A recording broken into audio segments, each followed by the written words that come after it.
이재명 대표의 범죄 혐의 꼬리 자르기 시도도 결국 진실 앞에서 무력화되고 실체적 진실이 드러나기 시작하고 있습니다. 그러자 막바지 몸부림으로 이재명 보스 구하기 시도가 극에 달하고 있습니다.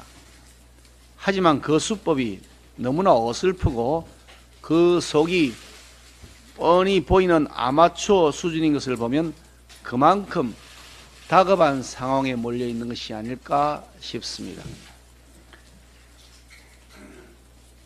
전 경기도 부지사 이화영 씨가 2019년 경기도지사이던 이재명 대표의 방북 대가를 쌍방울이 대신 내주기로 했다는 사실을 그 당시 이재명 지사에게 보고했다고 검찰에서 진술한 것으로 알려져 있는 가운데 그 후에 상식적이지 않은 일들이 연이어 벌어지고 있습니다.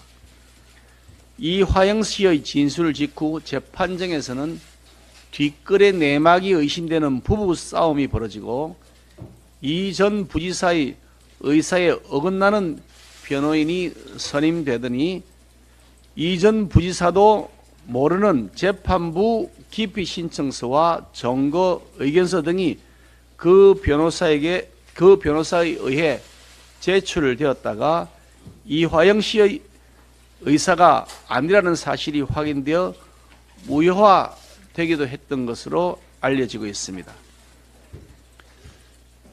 이 변호사는 과거 이재명 대표의 공직선거법 위반 사건에서 변론을 맡았던 친명계로 알려져 있는데 이재명 대표 방탄을 위해 이화영 씨의 입을 막아 모든 책임을 이화영 씨 혼자 뒤집어 쓰고 가도록 하려는 의도로 그 변호를 자임했던 것이 아닌가 하는 강한 의구심이 듭니다.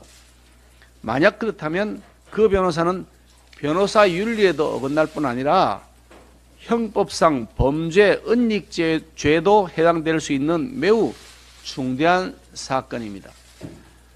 이 점에 대한 철저한 수사가 반드시 필요합니다. 이 사건의 핵심은 쌍방울의 대북 송금이 당시 이재명 경기도지사의 방북 추진과 관련돼서 뇌물죄가 성립할 수 있는가 하는 점입니다. 그런데 이화영 씨의 진실 자백으로 인해 이재명 대표에 대해 구속까지 갈 수 있기 때문에 이재명 대표는 이화영 씨의 입을 막으려고 안간힘을 써야 할 필요에 직면하고 있는 것이 아닌가 하는 판단을 하게 됩니다. 이재명 대표가 검찰이 정치를 하는 것 같다고 말하자 이재명 대표의 호위무사를 자처하는 민주당 의원들이 검찰청에 떼거리로 찾아가서 연좌 시위를 벌이고 이화영 씨를 둘러싼 노골적인 회유와 압박이 지속적으로 이루어져 왔습니다. 이것도 한계에 다다르자 법정에서의 부부싸움, 변호인의 중도 퇴정과 같은 촌극까지 연출되고 있는 것입니다.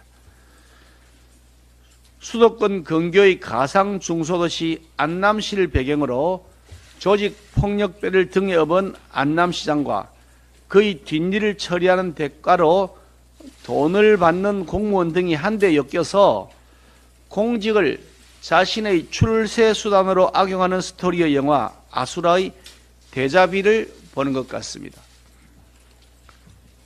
영화 아수라에서 안남시장이 측근을 시켜서 증인을 회유하고 협박하는 모습이 오늘의 현실에 다시 재현되는 것 같은 느낌입니다.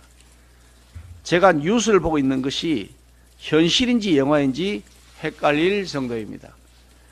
그 영화에서는 온갖 악행과 정인 회유, 협박에도 불구하고 진실이 드러나면서 등장인물 모두가 파국으로 치닫습니다. 꼼수로는 진실의 힘을 막을 수가 없습니다.